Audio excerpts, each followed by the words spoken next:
Okay, so this man is in my head bigger than LeVar Ball.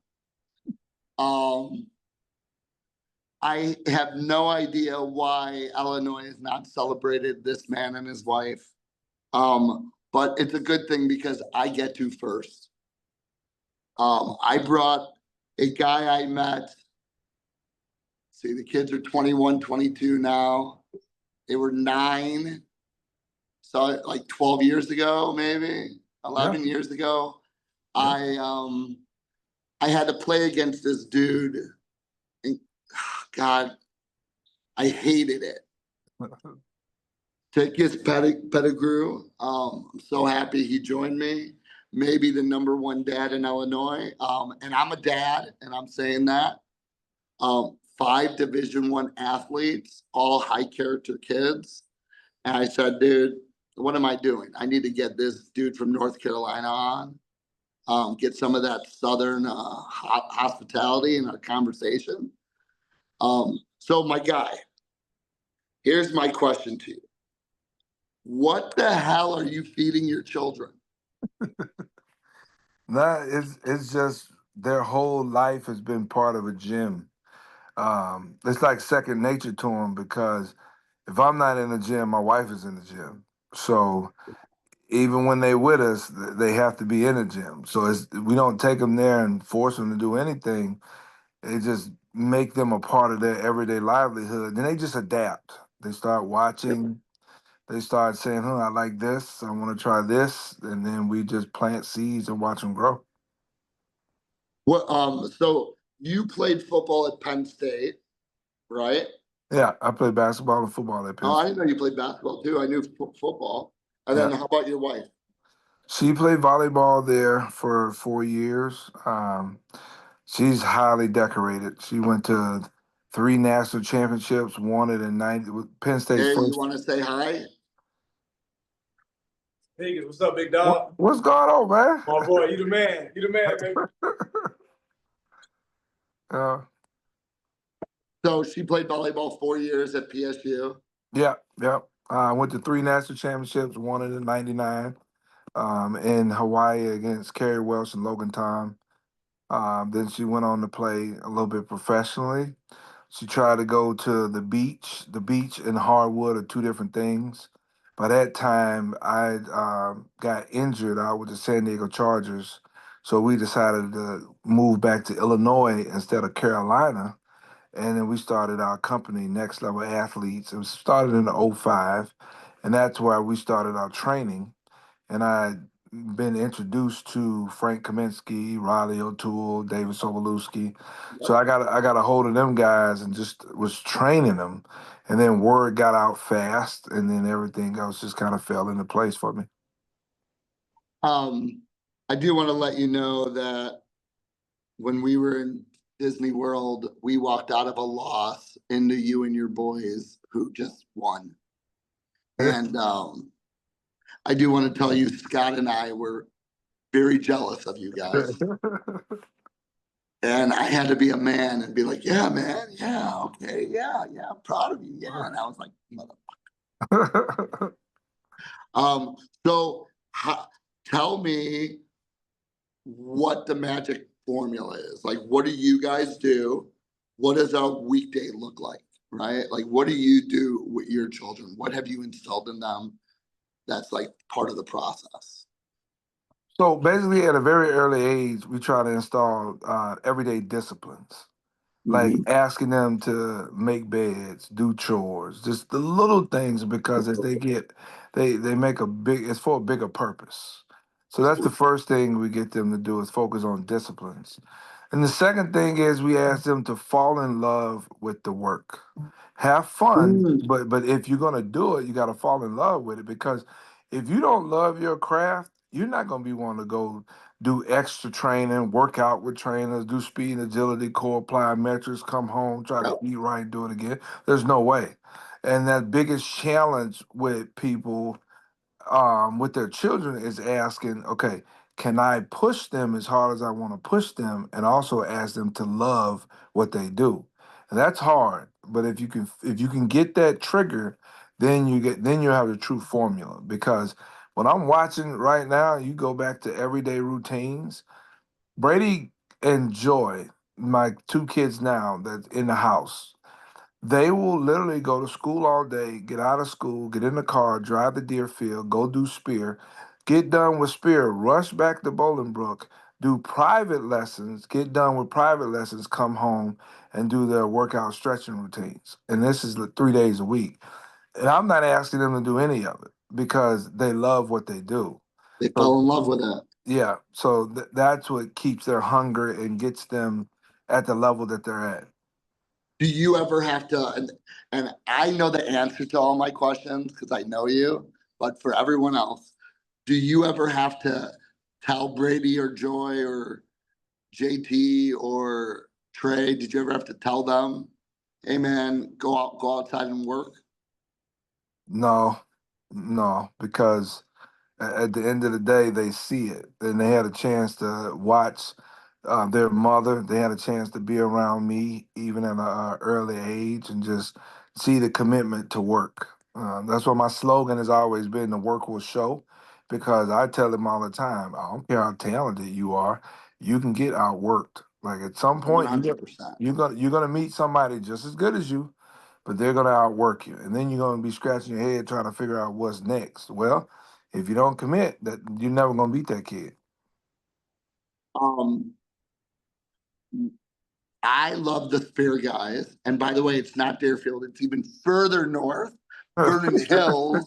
Yes. Um, what makes them different that your children make that trek? So I still train them, but they have some intrinsic training when they focus on hamstrings. They have machines for that. I mean, the muscle stimulation, activation, the balance beam, like all the things where you're not doing just bench, incline, shoulder press, squats.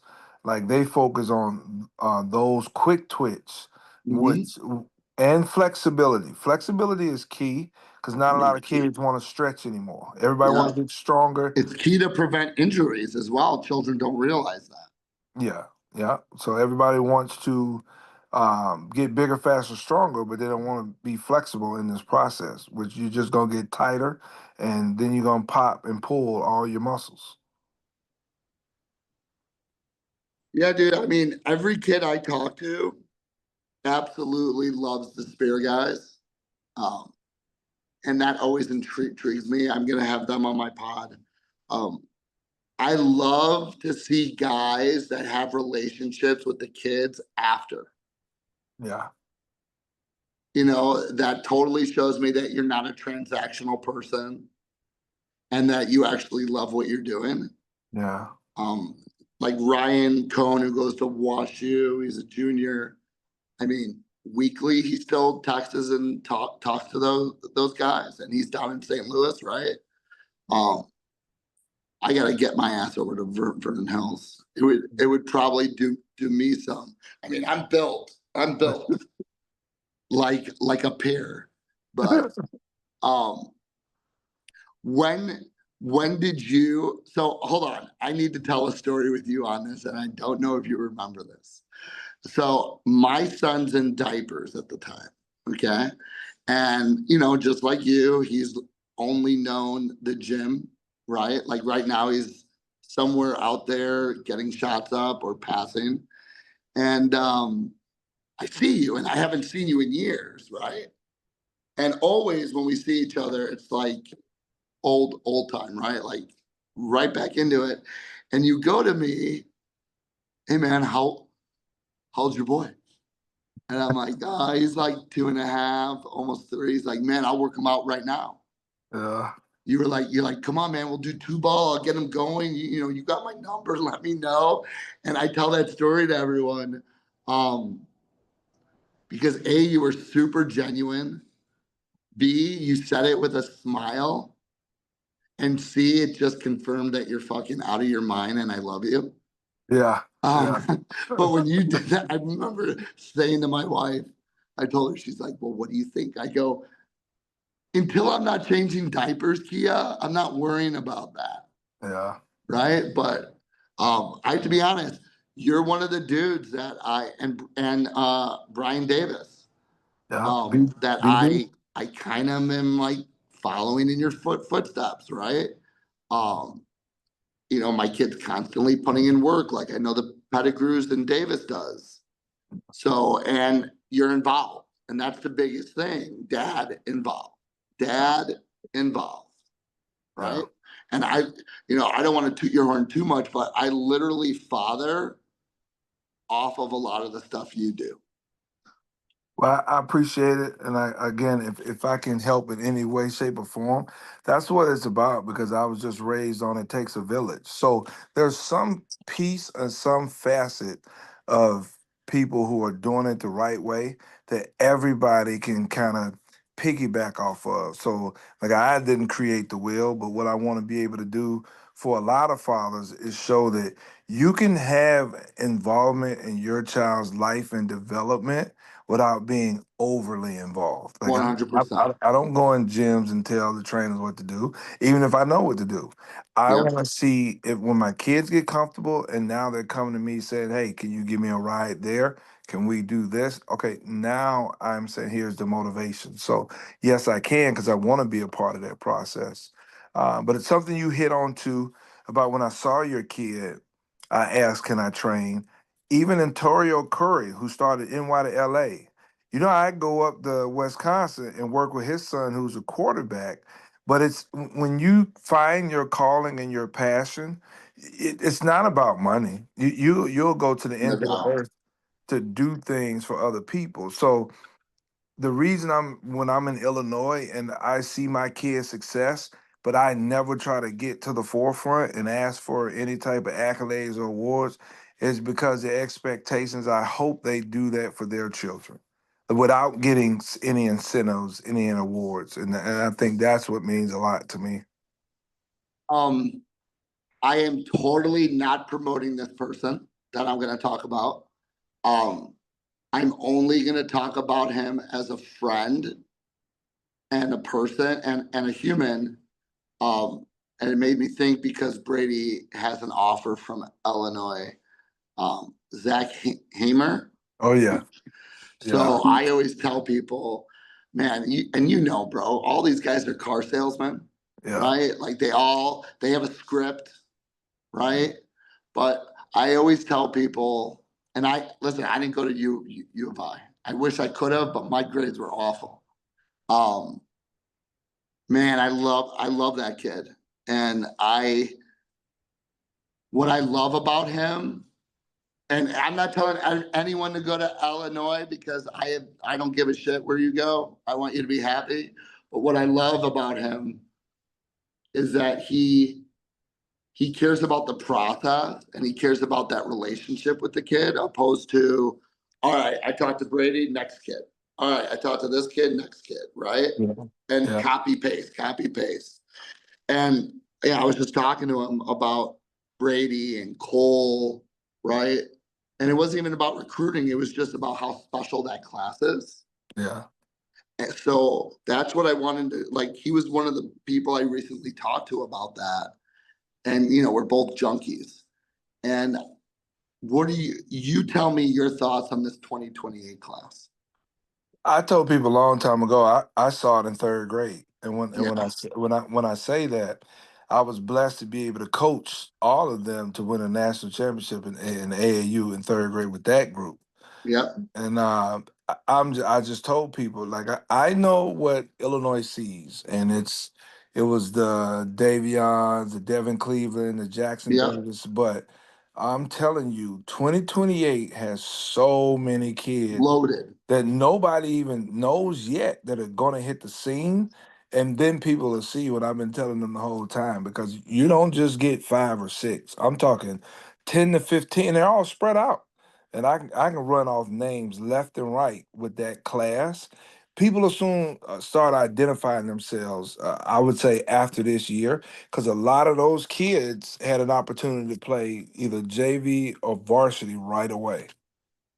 And I'm talking about not only Brady, not only Ethan, not only Darius, not only Cole, Braden Porter. You got Grant at Lyles Township.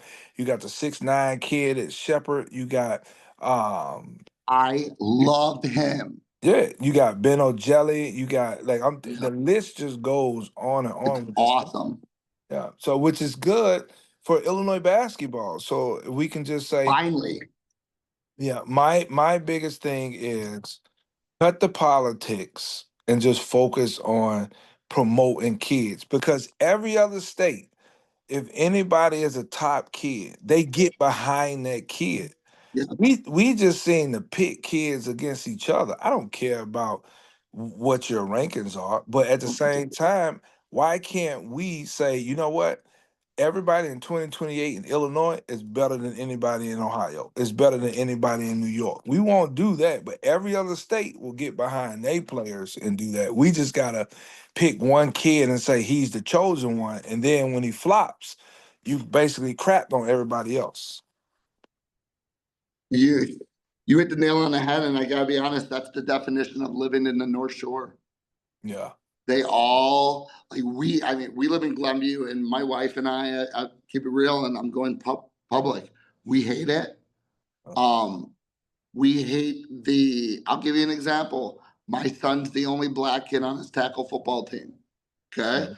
The coach son is the quarterback. They're 7 and 8 years old. He never plays anybody else at any position. Okay. If you want to win, What let him spin. up? If you want to win, let him spin.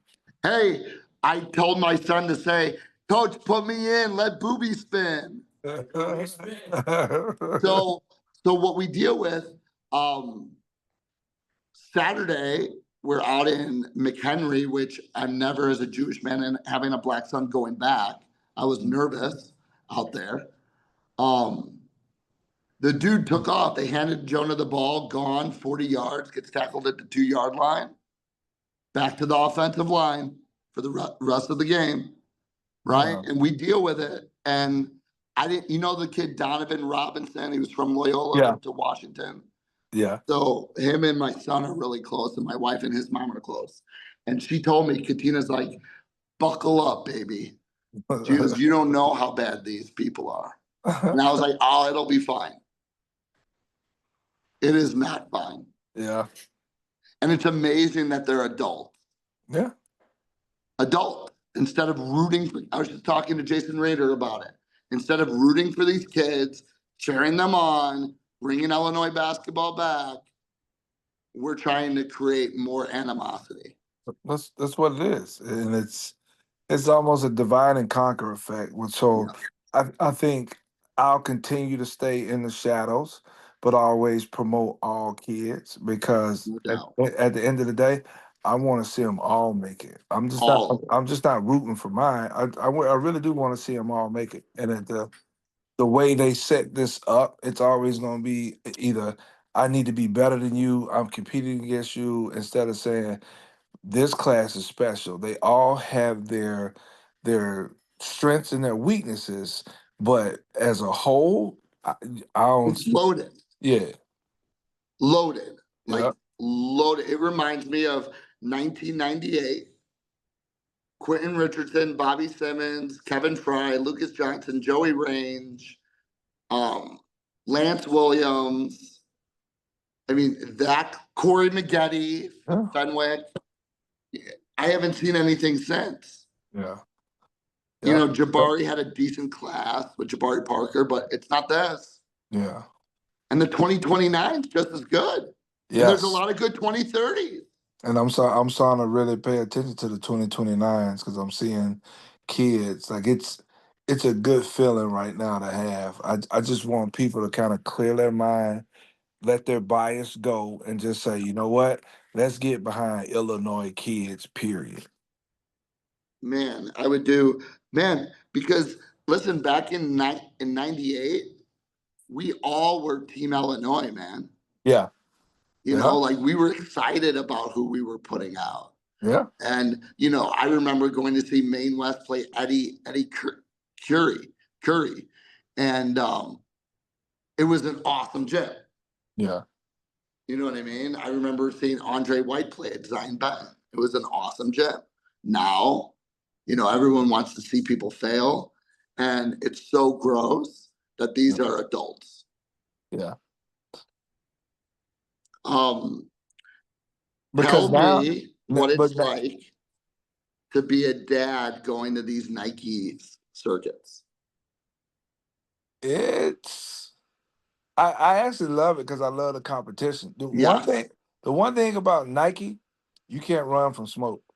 that's So right. if you claim you got game, now there's nothing wrong with other circuits. Don't get me wrong. Yep. But after watching EYBL, it's not for the faint of hearts. I've seen it make kids. I've seen it break kids. So, like I said, at the end of the day, they truly have to understand if you're ready for that level, then suit up. But if you're not, it's not a bad thing, and you still got time. You got time. So, but I love the Nike circuit. From the boys, it's second to none. From the girls, it's up and coming. So I would say right now, because of my daughter, I had to really get into the girls' side and understand what's there. Adidas right now is heavily equipped on the girls' side, based upon what I'm seeing. And now, even knowing that Candace Parker has now taken over the NIL part for girls, like it's a movement there. Um, the the Nike part of girls, the EYBL, is up and coming. They had a good run this year at McCormick Place, so you saw a Yep. lot of top talent. I went and watched the high school girls. I went and watched the up and coming grade school girls. So it's a movement there. It just need a little. It just need growth because the focus hasn't been there. It's been all boys for so long. Um, do Joy and Brady play one-on-one a lot? Yes, yes, Do they yes, ever fight? yes. They do. Yeah. So here's the rule though, and this is where Joy turned the corner. So they would be out in the driveway, and so Trey is a nurturer, so he's not gonna do nothing to her. JT just he has empathy. Like he's not gonna if she gets upset, he'll just walk away. He doesn't have time Yeah. for it. Brady, they're like two piranhas, just like Brady it just makes her who she is because he never lets the vice grips go. And she would come in the house crying all the time, and Brady was like, "Hey, she got to get better." It is what like he is callous when it comes to that. The minute she figured this out, I said, "Joy, you know you can either play volleyball or you can play basketball. If you don't want tough, don't go out there because that's how they play." And I said, but the one thing I'll tell you, the one golden nugget I'll give you, they can't touch you. Like they can't hit you. And she goes, a light bulb went on. So she went outside and she struck up an argument with Brady and she decked him so hard and ran in the house. And then Brady ran after. I was like, doesn't matter. He can't touch you. The minute she figured that out, it's been off and running ever since. Like you can't tell that girl nothing. I remember how much I hated my father when he told me I couldn't hit my sister. Oh shit, you have no idea. I She won is yeah. so Yeah. many times, and instead I just had to take it and Yeah. eat the punches. Yeah. So welcome to Brady's world. But he's still like he'll still back her down and drop a shoulder every now and then, but she knows now. She's figured it out. Um, how's JT liking my boy Levante Doherty over at Valpo? He's in heaven, man. Valpo has one of the best staffs that people aren't really talking about. Well, Roger Powell's an amazing man. Yeah. Then they have Pat Doherty, who he left Milwaukee head coach to come be a part of their staff. Like they got some guys that you would want to play for. So I can see why people are going to Valpo. Like they're going to make that campus contagious very fast in a good way. How far away is it from like Bolingbrook? Hour and 5 minutes. Oh, it's not bad. Nope. No, it's not bad. You can go to all the games. It's not bad Yep. at all. Yeah. So What are we you do. What are you gonna do when all three of your kids play? You have to rotate. Yeah, we pick and choose. We do that now. Like Baby Joy plays. Bryce got soccer. Brady and Trey and JT, they all got schedules. Wait, is there another one? Baby Bryce, he's my 7-year-old. He's You my have a 7-year-old? He's my secret. Yep. Why have our 7-year-olds not come together and conquered this world? He's in the lab right now. He's coming. Yeah, man. Like my dude, he's cooking right now. He's waiting. So I'm letting mine to play soccer. He Yeah, loves soccer. yeah, it's awesome. Just getting him to run in the open field, working on coordination, Yeah, working on his cardio, and then just yep, doing fundamentals. yep, So I'm gonna give him till 9 before we.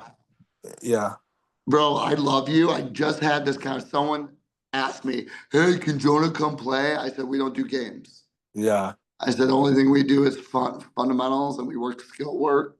And I said, when he's 9 yeah, and he can process the game, yeah, then we'll go out there and start hurting people and making people hate us.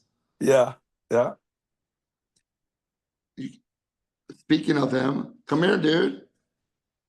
Here, hey, come here, come here. Hurry it up, man. I'm on this thing. Come here, come here. Tell Coach Pettigrew what you like about football. Oh, he's pulling up a chair. Tell him. What do you like about football? Tackling in the defense. All defense. Okay, well, I'm glad you like football right now because we have a home for you when you get older. Right? It's off of Lily Cast. It's a nice big old school. I'm gonna introduce you to it sooner rather than later. Yeah, and he's big, man. He wears a size 4 shoe. Yeah, he He's looked like a big boy. he's big, man. He doesn't turn 8 till the end of December. Yeah, Um, I mean, I love it. He's tough. And he's biracial, so you know all the women are gonna love him. hey, Yeah. yeah. Hey, Starwood is closing up, but here's my question that I want every dad to listen to, and that's why you're on. Why is it so important not to be heavily involved in the coach and the game? And why is it so important just sit back and be just a dad? So I'll answer that honestly with a story so people really Okay. understand how I had to learn. I actually learned the hard way. Okay. So by coaching my oldest Trey, like he's super talented. Yep. He was my first, so I was a driver. So I was always pushing, pushing, pushing. I was overly involved, games, tournaments, coaching. Like I lost track of him being my son and him becoming a pupil or more or less somebody I was training. Yeah. So we were coming back from a game. He had already was kind of hurt because he didn't do well. And I was just giving him the third degree in the car. Then he asked me to pull over. And when I pulled over, I thought he was getting sick or something. He asked me to pull over because he then said, "Do you love me or do you love your work? Because I feel like work when I'm with you." And when your son tell you that, how do you respond? So I literally came to tears. I got out of the car, I reprocessed, and I said from that moment on, I said, I will never push you to do something you don't want to do. And I said that gave me the blueprint to do what I need to do with all my other kids. Because everything they do is a choice. We all make choices. I didn't give him a choice because I wanted something so bad. I didn't see him. I just seen more or less like an individual that I needed to Yep. groom and everything I needed out of him to get instead of valuing him as a person. So I had to learn that, but once I did, I never went backwards. So now raising all my kids is it's way easier because I understand. Like fun, I'll let them have fun. I'll let them have a voice and I'll give them choices. Now, the choices you make, accountability, responsibility, and the culture You create it. So that's what, for me, that's what it was all about. Just truly understanding my kids and giving them choices versus being a dictator. Dude, that's tough, man. That's I'm glad you shared that. Mm. That's man, that's tough as a dad. I can't even imagine having my son say something like that. Yeah. What do you think? What? I don't know. What do you think? Good. Good. He doesn't know what he's talking about. Um, well, I really enjoyed my time. I'm not lying. I idolize you, and not for what you produce, but how you do it. Um, I'm never going to be able to produce what you produced, but I can do it our narrative, Mhm. following your footsteps. And I'm going to be honest with you, man. I'm going to share what you just said with a lot of fathers because that's big time stuff. And I know a lot of dads that have a kind of transactional relationship with their son right now because they're so, gung Yeah. ho. And God, I would never want that. That's why, listen, I pulled back all my man up stuff. I have one team now, Yeah.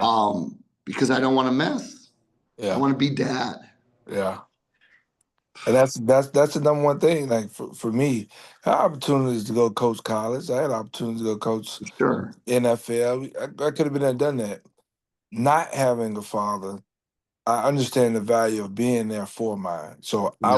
I'm gonna see each and every one of my, God willing, I'm gonna see each and every one of mine through. And being at the high school level, I not only get to reach mine, but I get to reach so many more. So many kids don't even play sports every day up and down the hall. Hey, Coach T, like Yep. that's what my calling is. I know it and I feel it, and I'm gonna ride it till the wheels fall off. Bro, your smile is contagious. I just want to tell you that. Um, Real quick before we go, make sure tomorrow you tell my friend Patrick Woods I said hello. I promise you I will. Please. I love him. I do. I love him. I met him years ago. Funny quick story. I stood and taught under him. And Mm. my first day, he handed me his computer and everything and didn't talk to me for like 6 weeks. I had to do everything. And I still tell people that's why I am who I am. Yeah. But make sure you tell him we're going to pack our bags and head back to Glenview. We'll probably get there tomorrow. Uh, But I really hope to see you guys soon. Me too. And thank you for having me. Thank you. All right, bro. I'll talk to you soon. All right. Bye.